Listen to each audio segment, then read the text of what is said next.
Estimados maestrantes de la Universidad José Vasconcelos, sean bienvenidos a nuestra primera clase grabada en la unidad número 1, denominada la materia Clasificación Internacional del Funcionamiento de la Discapacidad y de la Salud.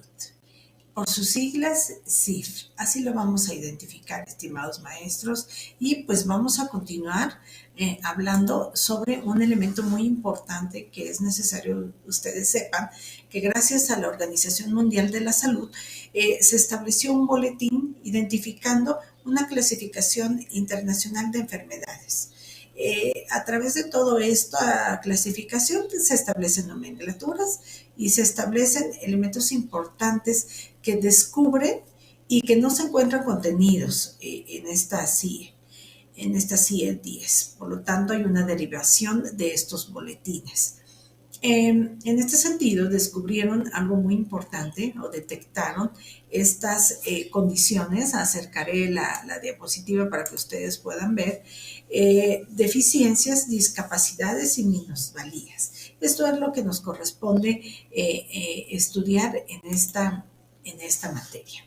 Bueno, y en este sentido adaptaron otros boletines, les digo, más especializados con respecto a algunas situaciones y enfermedades de salud. Gracias a esto surge el boletín CIE 11, que nos habla básicamente del diagnóstico médico que surgen con los diferentes tipos de personas en una población y en una muestra.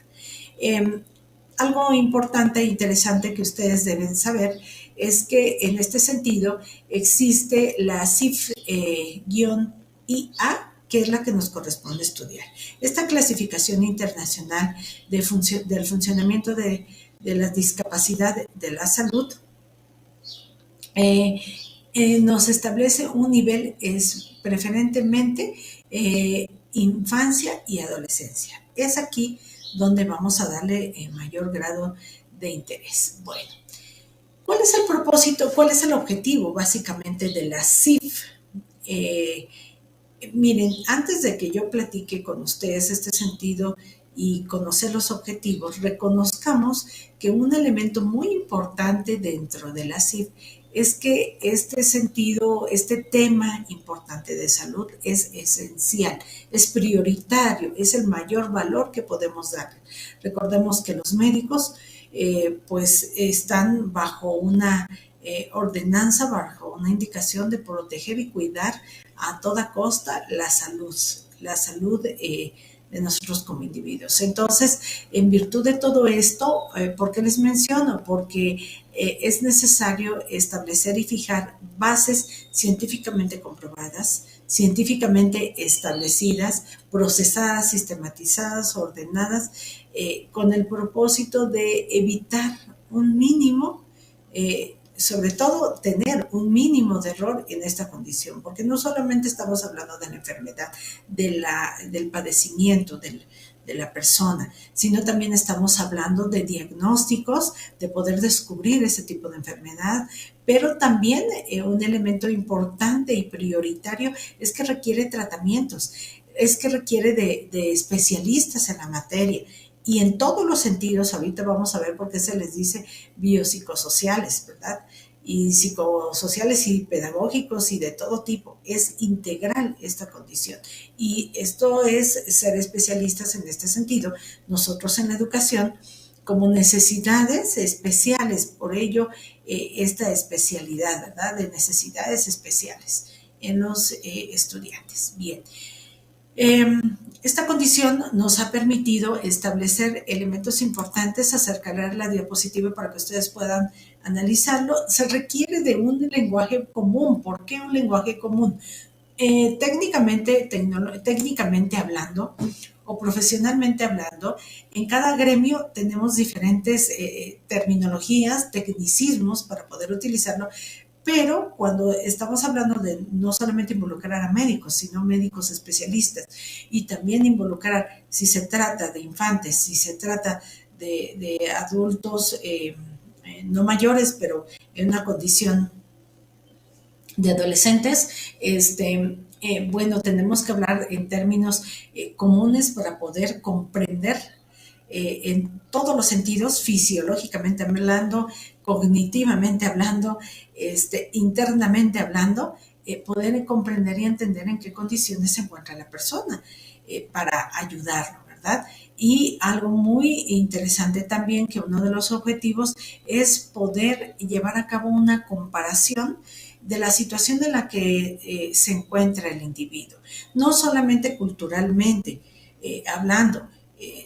Hablando de países, nosotros tenemos como mexicanos una instrucción, tal vez no una disciplina muy marcada como la parte o estas culturas orientales, en donde aun cuando existen discapacitados, eso no significa para ellos casi nada. Entonces, esta parte también psicológica y la parte también en cómo nosotros nos educan desde pequeños, tiene mucho que ver y estos factores ambientales y sociales repercuten. Entonces también es una necesidad, un objetivo poder comparar la forma en cómo nosotros nos venimos desarrollando. Y algo muy importante que también es el objetivo de este propósito es un esquema de codificación sistematizado. Esto es que a través de los diversos niveles de identificación del problema, esto es, de una forma general, tiene un problema cierta condición y una persona determinada, van determinando conforme números y también conforme a letras para que llegar hasta el cuarto punto, cuarto, quinto, sexto nivel, se pueda lograr determinar la enfermedad, delimitar la condición y específicamente cuál es, para que nosotros podamos hacer uso de estos medios y poder adaptar nuestras condiciones como especialistas, en este caso de la educación, pues poder adaptar ciertas actividades. Bien, algo muy importante dentro de todo esto también es conocer cuál es el propósito de la CIF. Sabemos que como especialistas de esta condición es que esta CIF es específicamente para aquellos profesionistas y profesionales de la materia, especialistas en este sentido de poder saber educar o proporcionar todos los medios necesarios para utilizar ciertas estrategias y ciertas actividades para ayudar a esta condición de discapacidad. Bien, algo muy importante que también debo mencionarles y platicar en este sentido es que el uso o los modelos de la CIF o conceptuales de la CIF involucra elementos importantes. Primero es la identificación del estado de salud, dónde se encuentra esta persona. Y el segundo problema o la segunda condición dentro de todo esto es conocer el problema de salud e inmediatamente conocer primero tal vez funciones y estructuras corporales. O sea, qué falta, qué condiciones, en qué condiciones yo puedo estar, en qué situaciones de deficiencias podría yo tener. ¿Verdad? Y el otro elemento muy importante también es, en este sentido, identificar cuál es básicamente la actividad que debo desempeñar de acuerdo a mis limitaciones o a mis condiciones. Otro más y muy importante que aquí les nuevamente menciono es la participación. Pero aquí intervienen, después de todo esto, factores ambientales y personales. Esta participación, estimados maestros, va a depender que si el mismo paciente se restringe a poderlo hacer porque tiene un sentido propio difícil en la condición de inestabilidad emocional, inestabilidad sentimental o de diversas condiciones, o el aspecto social también está influyendo. Entonces aquí hablamos de un concepto importante que más adelante lo vamos a ver, que es la inclusión. Acá se requiere la empatía y la inclusión para poder también solucionar estas condiciones especiales que en este caso tiene la persona. Y algo muy importante que después de todo esto, ¿por qué es necesario o la aplicación de la CIF, de qué requiere? Requiere de diversos elementos, de diversas herramientas. ¿Cómo se hace uso de la estadística? ¿Por qué? Porque tenemos que identificar una población y de esta población poder obtener una muestra para nosotros poder también determinar y diagnosticar en qué situaciones se puede encontrar la persona, y si no sabemos y no estamos especializados en este sentido, pues tendría que recurrir a un especialista. Algo muy importante que ustedes deben de saber es que se requiere la investigación. Siempre es una condición de vida importante, ¿verdad? Para poder saber y conocer qué factores ambientales están influyendo en la persona y qué es lo que está afectando. Clínicamente también es necesario analizar el paciente si se encuentra en condiciones de tratamiento. Recordemos que cuando se hacen uso de medicamentos, pues tienen repercusiones secundarias y entonces esto pudiera afectar aún más la condición, a pesar de que se hace un tanto compleja.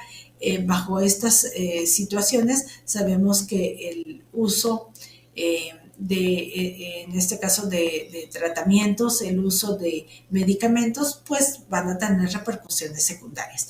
Y pues el asunto es que pueden ser fisiológicas, pero pueden ser psíquicas. Y entonces aquí, neuronalmente hablando, también nos vemos afectados.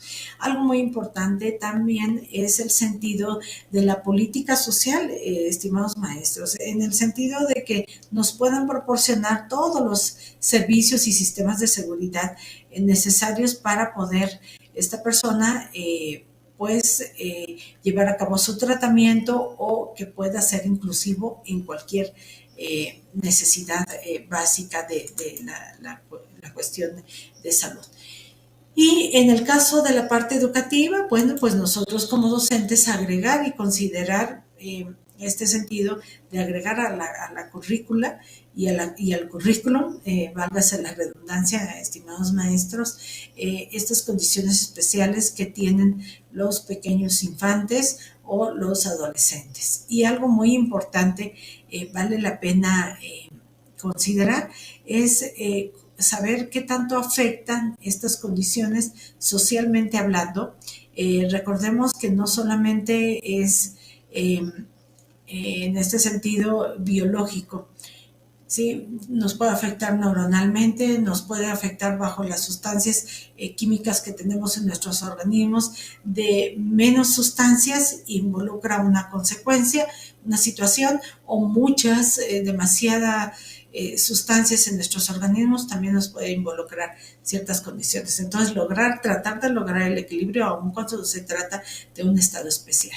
Entonces, con todo esto, vemos cómo la cifra es tan importante y tan recomendable para poder considerarlo.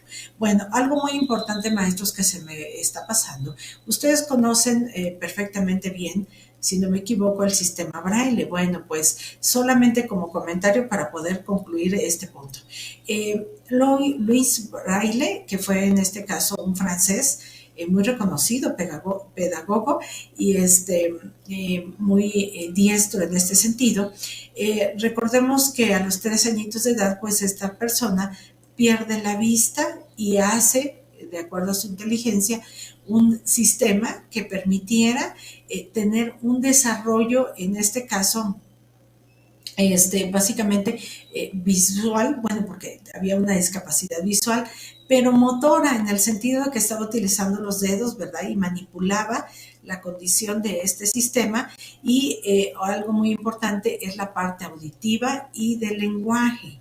Entonces, gracias a esto, ha sido reconocido después de su fallecimiento, pues ya reconocieron este sentido del sistema Braille, y nosotros nos hacemos uso de estas estrategias identificando cuál es el problema visual, ¿verdad? Utilizando una técnica, que en este caso es la manipulación, pero también el desarrollo, si nosotros tenemos una deficiencia por ahí o una discapacidad, como en este caso visual, pero se vinieron a desarrollar otros medios. En este sentido, la motricidad, esa motricidad tal vez fina de poder identificar, o motricidad para poder identificar las letras, y aprendió a leer, aprendió a escribir, un gran pedagogo en este sentido. Entonces, tal vez tuvo esa discapacidad, pero le permitió desarrollar todas las mejores condiciones. Entonces, con esto concluimos nuestra primera unidad. Agradezco su atención.